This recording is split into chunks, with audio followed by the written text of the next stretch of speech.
Now, let's go over a few things real quick. I've put a dual catch can set up, as much as modifications go, SPT. I still have the stock turbo, I just treat it right. Cobb SF intake system with the tune, stage 1 tune. Mishimoto is hiding down there. Mishimoto's in here as well. And we got Mishimoto here, under here.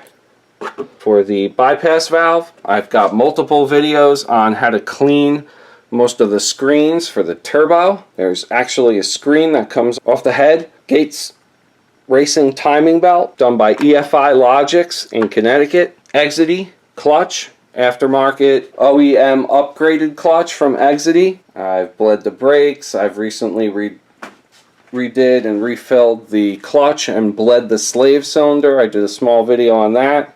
I've taken this off like numerous times, probably 30-40 times. I had to helicoil one of these. You have to really watch out for the bypass valve. These 2 bolts on the bypass valve sometimes start to strip out. And clean the AVCS screens. A couple, just aftermarket hoses here. Some radiator shrouding. I had to get a new radiator. These do crack it's about 100,000 miles. My wife's 03 WRX went at about 210,000 miles, so that lasted a really long time. This one did not. Now I've had a power steering pump adventure. I actually redid the hard lines that come off the rack, and those are 05 hard lines because they're a little bit upgraded.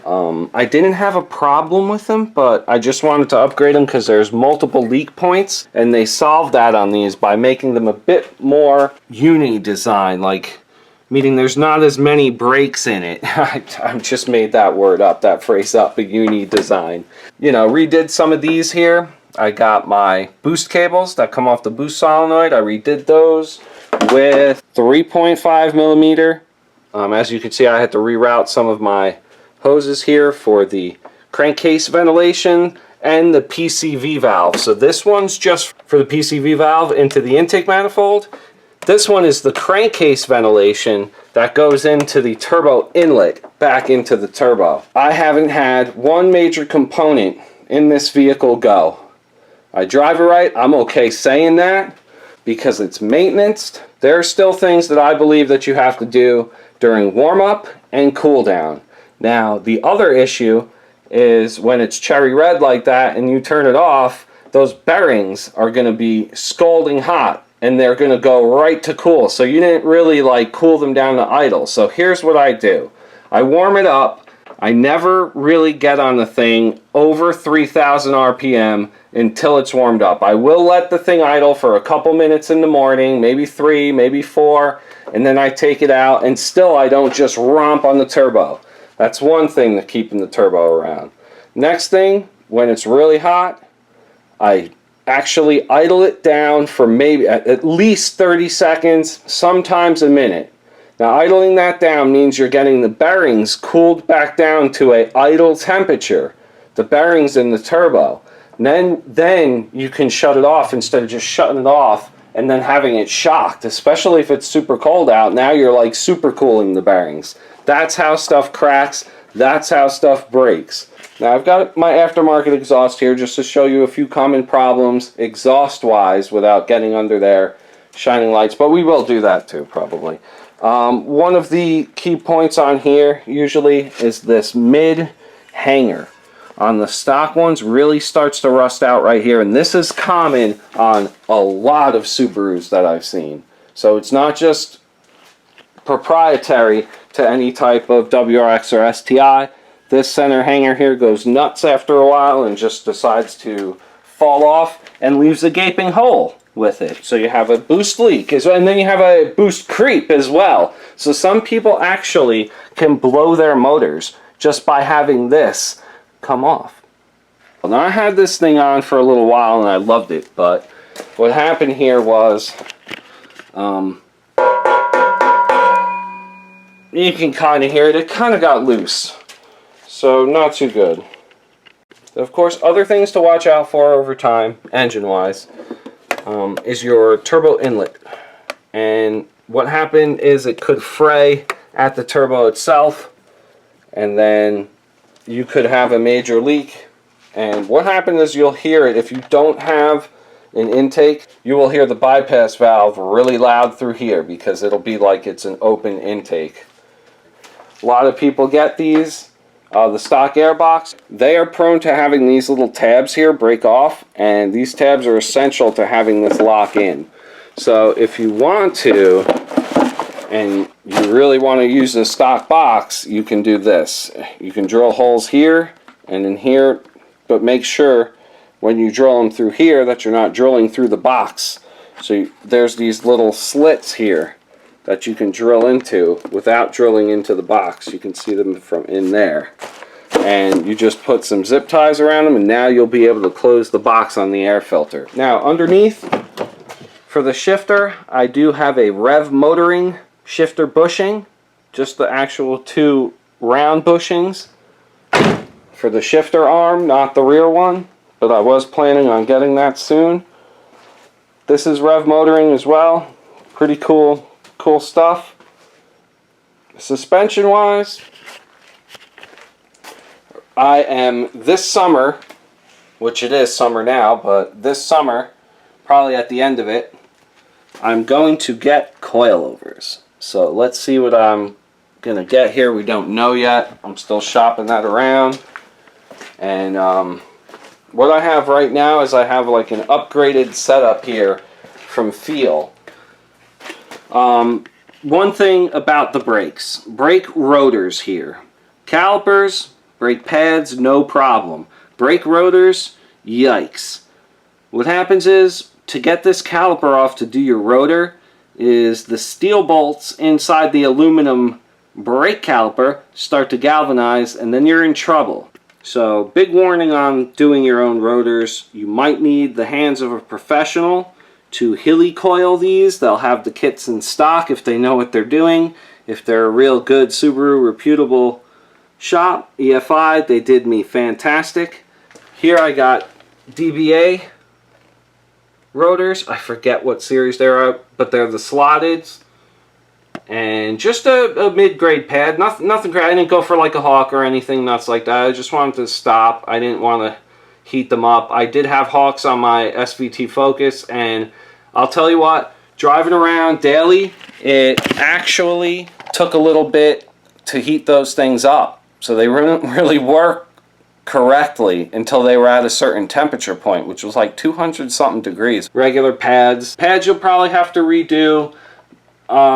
Maybe 80,000 miles. They are Brembos to begin with from the factory, and they're really fantastic, as well as the Brembo rotors. The Brembo rotors, they are soft. Now if you're autocrossing, if you're tracking, if you're a heavy braker, your rotors might go really quick because they are kind of soft from the factory. But if you stay on them, some people have gotten 100,000 miles out of their rotors, maybe more. Comment back on that. So fantastic stuff there. All Brembo from the factory. Rotors, calipers, and pads. I've got these. These were a major upgrade. These are actually, if you can see here, they're the JDM Imprezas. So awesome stuff right here. They were really inexpensive because some of the teens and stuff get in way past the teens. So I think they were 60 bucks or something like that, and they've worked phenomenal so far. Just a gas strut, hood lift, no more hood prop, no more little rubber. Your rubber gasket for the hood prop might go after a little while. These are just little things. I'm just trying to go over things that you might encounter with your car. This is a long term, see what goes on. Of course, you're going to have to replace some batteries over time. I think this is my 3rd battery. This is your intercooler to turbo. A lot of those fray sometimes. I actually replaced mine and then went back with the stock one after trimming it just enough where I had cut it, because sometimes when you're putting this back on, putting these back on requires some type of tool to get in there and take that little piece that always folds down. If you know what I'm talking about, it is the biggest PETA you will ever encounter with a car. You're trying to put this damn hose on, and this little piece folds down, usually somewhere in the back. It's never up top. So what I've tried to do lately is I've tried to force that little piece to to fold up top, so I can just take something up top and then it's on. Fuel system. Pressure regulators up here, I believe they are fine. No problems there. These line, no problems.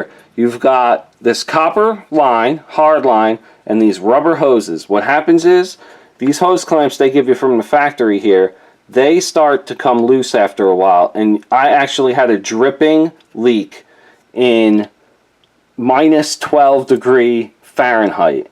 Now, they do for the 2002, 2003, something upwards of the WRX, they have a little kit that replaces some of the lines near the pressure regulator and whatnot, but they do not do it for the STI. They didn't realize it for the STI, but I have so many people that have commented back that theirs have leaked too. These are the TGVs. Some people delete these little butterflies. What they do is they, on startup I believe, they close so it's like a choke, and then they open up. Now what a lot of people do is they just take this, see these little screws for the butterflies right here? They just take these off.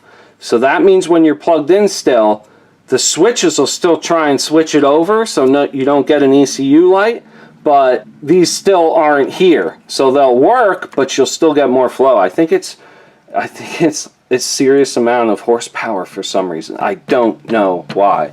There's not a ton of rust, and I drive this thing in the winter. So guys and girls, if you've watched me ramble about this car through this whole video, awesome on you. Thank you so much. Hit that like button. Yeah, so if you can help me out with this sway bar thing, I'm trying to figure out what I should get. Everything else is going to be stock. I might get a coilover kit. It'll probably sit maybe a touch lower than stock height with the option to raise it because I want to be able to drive it off road still. I want to be able to get under there and adjust it. So we'll see what I want to get there. But help me out with this rear sway bar stuff. Should I get the end links that go with it? Which one should I get? And what sway bar should I get? Everything. I want to leave everything else and just have that little bit more of rotation at the rear. So it's not too much of the understeer that you get that's inherent all-wheel drive. But the STIs, they do have a little bit of an understeer tendency. So get back to me on that one, guys. So if we're talking long-term, my long-term synopsis on this car, get one if you can. You don't want to get someone's Frankenstein that has a bunch of problems on it with tunes. I tried, and I was lucky to get one that only had an SPT intake on it. Everything else I looked at, I made sure that everything was stock. There's clues that you can tell with the downpipe and stuff to make sure that the downpipe wasn't taken off and re-put on. All the heat shields were there. Nothing obviously was wrong with it because it's still around. Check out my other videos. There's tons of other things, other research items, other tidbits of awesomeness that you can look at. Some of my old videos are seriously bad. I want to apologize for that. What it is I had terrible camera equipment. I still don't have awesome camera equipment, but it's getting better.